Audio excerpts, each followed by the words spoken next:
Hello and greetings to all the viewers. I am Shashank Mishra, the Senior Advocate of Supreme Court of India, present on channel Law and Life, where we discuss on present legal issues, law statutes, and many other associated things. In this episode number 74, we will be dealing on the Gilgit-Baltistan Order 2018.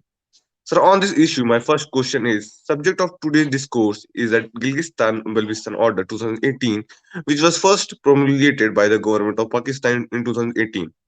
Our audience may be quite unfamiliar with the many aspects of the subject.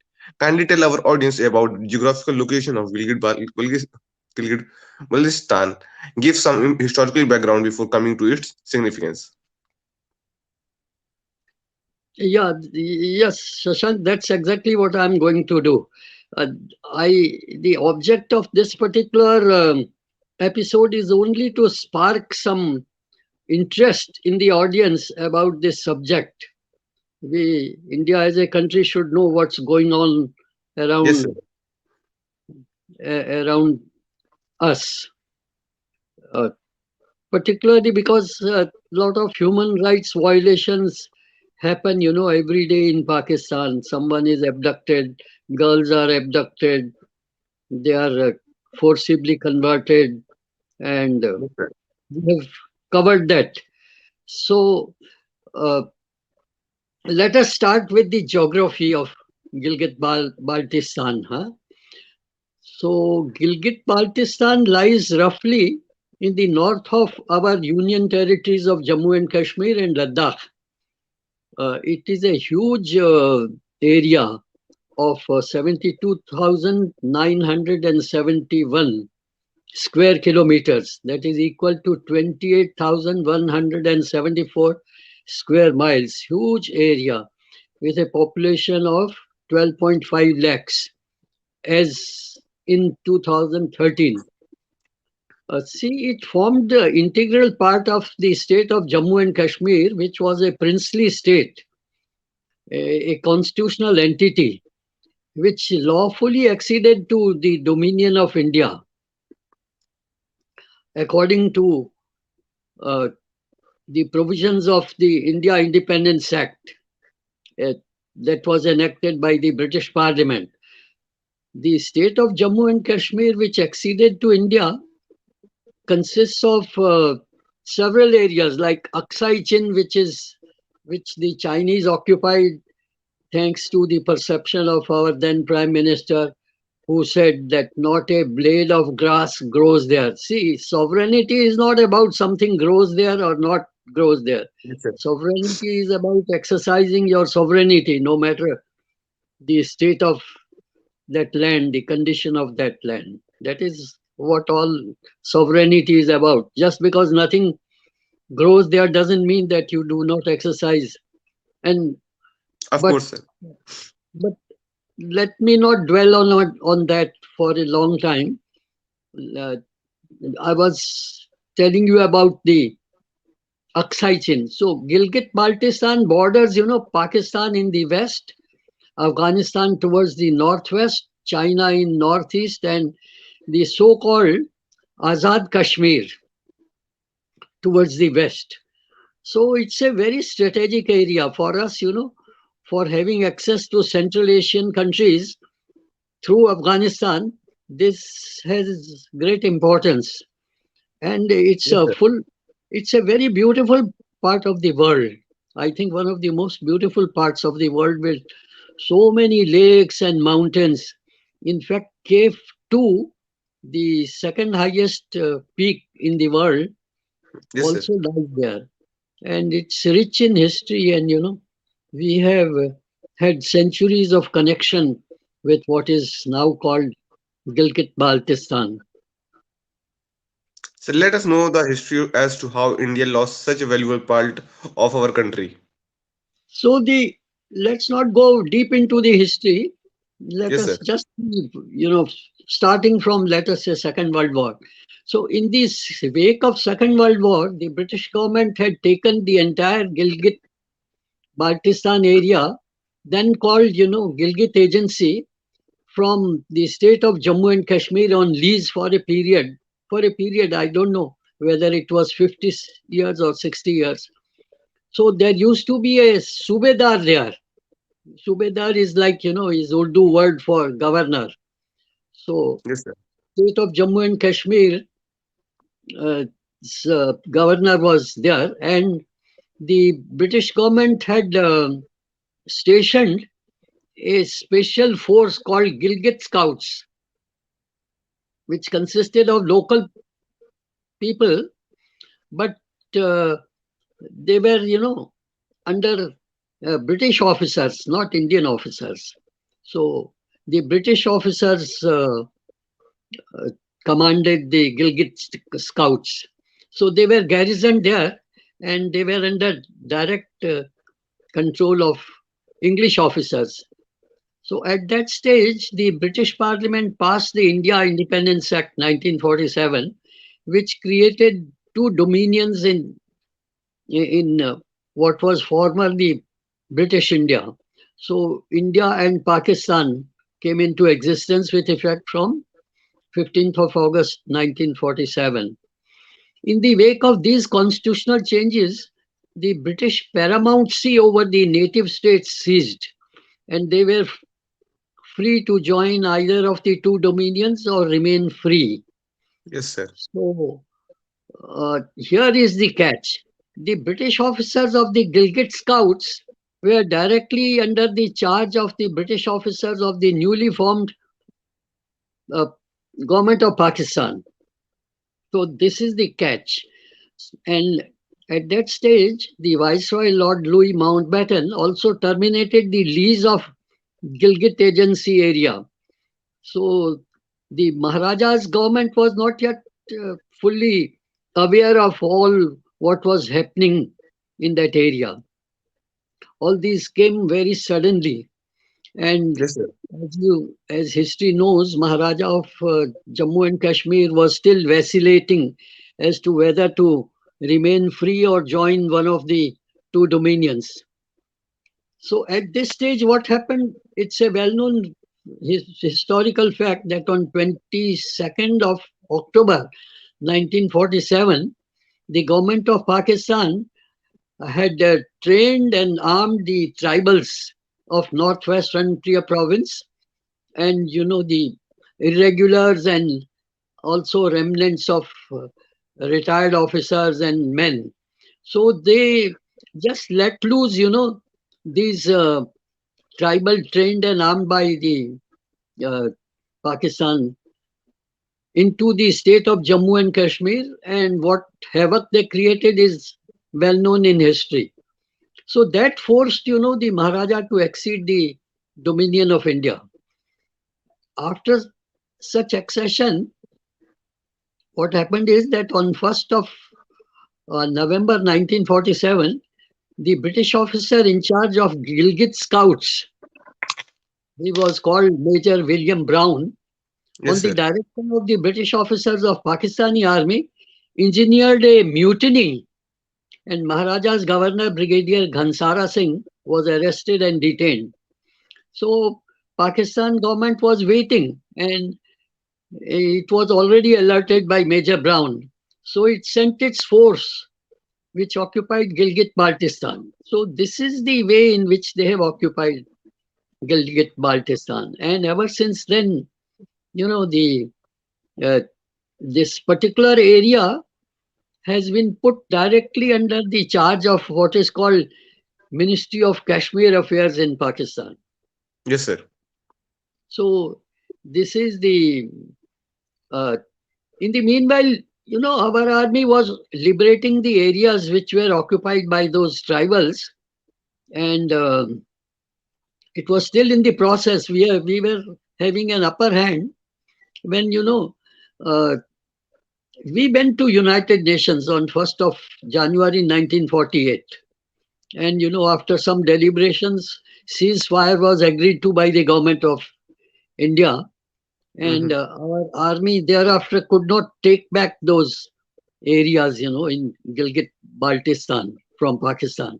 We could have easily done that if the Yes, sir. ceasefire had not been uh, announced. So, but there's a very important fact which I must say. You see, that part of Security Council's resolution, which asked Pakistan to withdraw from the areas occupied by it, has remained uncomplied with to this day. That's very important. Yes, sir. So they were supposed to withdraw, but they haven't done for the last 70 odd years. So this is how Gilgit Baltistan is still out of India's hands. Sir, you can further explain on that and tell more about it, sir. What happened on after such event? So Pakistani army took full control of Gilgit Baltistan. It was aware that Yes, this sir. is a very strategic area Yes, sir. and it had ruled it with iron hands by the Ministry of Kashmir Affairs.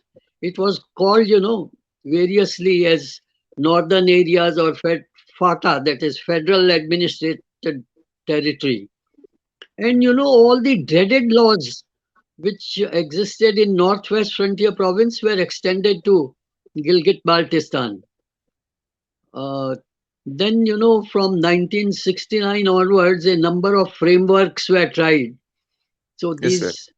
these you may call them, administrative uh, framework. So in 69, it was called Northern Areas Advisory Council. So this was advisory. Yes, sir. There was no self-government to the people of Gilgit Mm. Baltistan. Even now, Pakistan. it's very diluted, as I'll come to it. So in that year, uh, no, the next step is in 1974, they formed what is called Northern Areas Council. Uh, then in 1974, one very important thing happened, which started some trouble with the Yes, sir. local people. What happened is that, as you know, in Jammu and Kashmir, there is one order called State Subjects Order, Yes, which sir. bars, people other than the subjects of Jammu and Kashmir from entering the government service as well as acquiring properties. So this order was abolished because this is predominantly a Shia area. Yes, Shia sir. Muslims inhabit Gilgit Baltistan. But because of the removal of this state subjects order, people from Pakistan, other parts of Pakistan, um, came and settled themselves there and also, got into government service.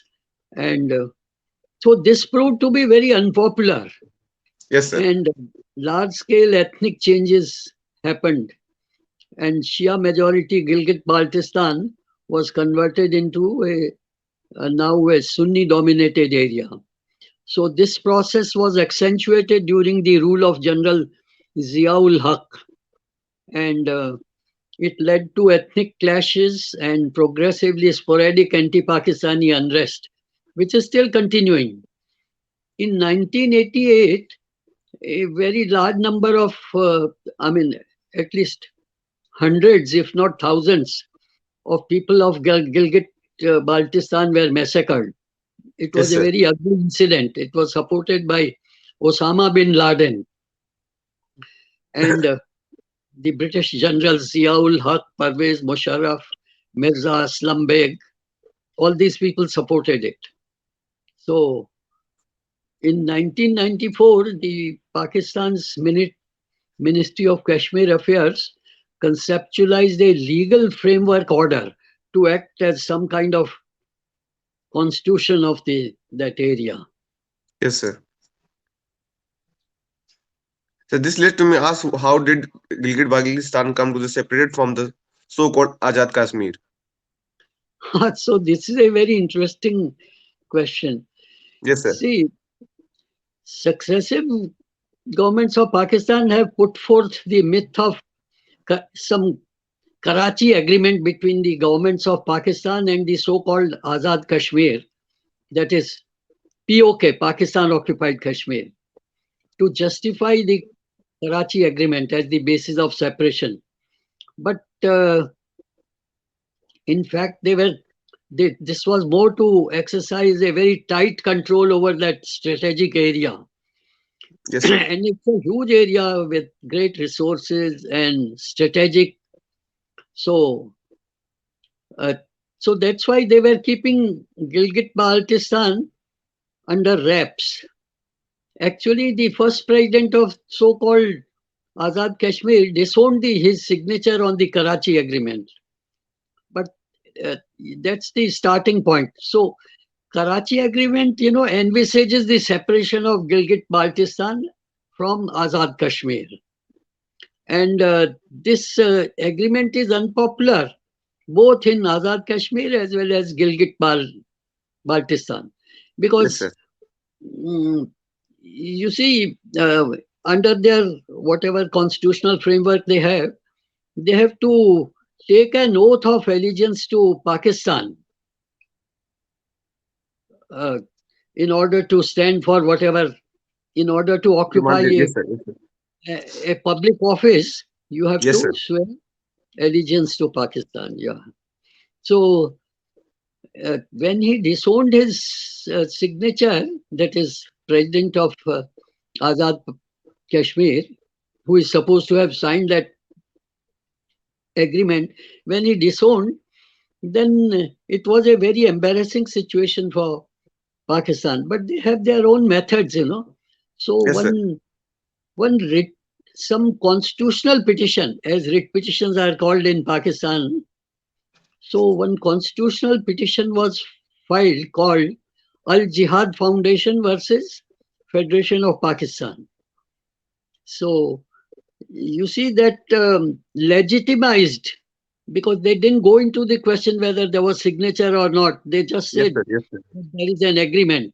So it is some kind of legitimizing, the Act Kashmir, them. the Karachi agreement.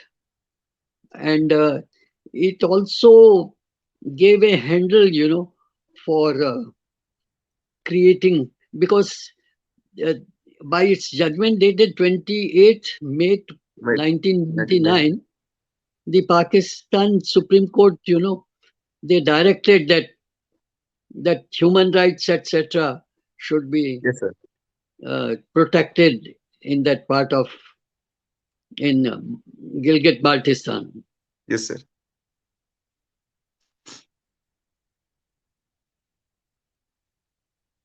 So Sir, can the you briefly aim, tell us more about Al Jihad Foundation case, sir? yes, the aim of Al Jihad Foundation and government of Pakistan was the same, namely to legitimize the so-called Karachi Agreement and to integrate uh, Gilgit Baltistan with Pakistan. That was the purpose of both of them, and that was achieved. So in 2009, an order called the Gilgit Baltistan Empowerment and Self-Government Order was promulgated. Now, I don't know where does Pakistan derive this power from. They have no power to say this is the way it will be governed. It's their lookout. If they have mutinied and if they have, so this is all very speculative. But anyway, when Mr. Asif Ali Zardari was the president of India, he promulgated this Gilgit Baltistan Empowerment and Self-Government Order. But soon what happened? That this was exposed because people there said that this is neither self-government nor any empowerment. Where is our empowerment? We have no rights. So it is neither empowerment nor self-government. Only behind the facade of all these attractive words, that the government has not parted with any fraction of power to the people of Baltistan in administering their own area. And it has brought lot of unrest. Under this order, all the real power is concentrated in the hands of the Prime Minister of Pakistan. See, Pakistan treats this area with such great importance that it is directly in charge of the Prime Minister of Pakistan. who chairs what is called, Gilgit Baltistan Council. This order is very disappointing to the people of Gilgit Baltistan, and it led to lot of unrest in that area. And one redeeming feature is that Gilgit Baltistan people have migrated to outside Pakistan and Yes, sir. Gilgit Yes, sir. Baltistan. So there is a very active diaspora, Yes, sir. and so they are all very free thinking people, and you can even hear, the voices of joining India. Yes, sir.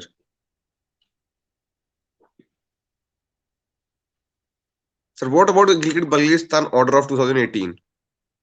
So you see, those are only some words have been changed. For example, instead of Gilgit Baltistan Legislative Assembly, it is called Gilgit Baltistan Assembly. So these are just changes of words.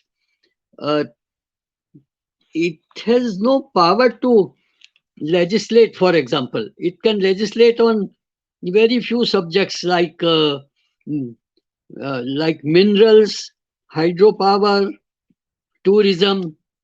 So the rest of all the power is exercised by the Pakistan government. As a matter of fact, uh, this to me it appears that these orders have been, promulgated only to facilitate, their occupation there, and that uh, what is called China-Pakistan Economic Corridor, passes through this area. So just to facilitate that, they have passed all these orders. Uh, so what has happened that instead of calling the court their chief court, it's something like our high court. So under the earlier 2009 order, it was called chief court. Now it is called high court.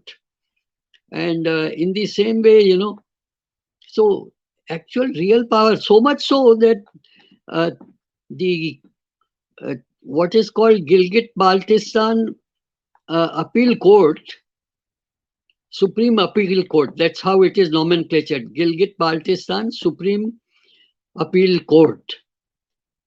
That now, under this order, in the 2018 order, the integration is so complete. So you can see, its Chief Justice has to be the retired judge of the Supreme Court of Pakistan. So control is direct, and he is appointed by, the president, the Prime Minister of Pakistan. Yes, Prime Pakistan. Minister Yes, of sir. He is appointed by the Prime Minister of Pakistan. Yes, sir. So, so all these happenings are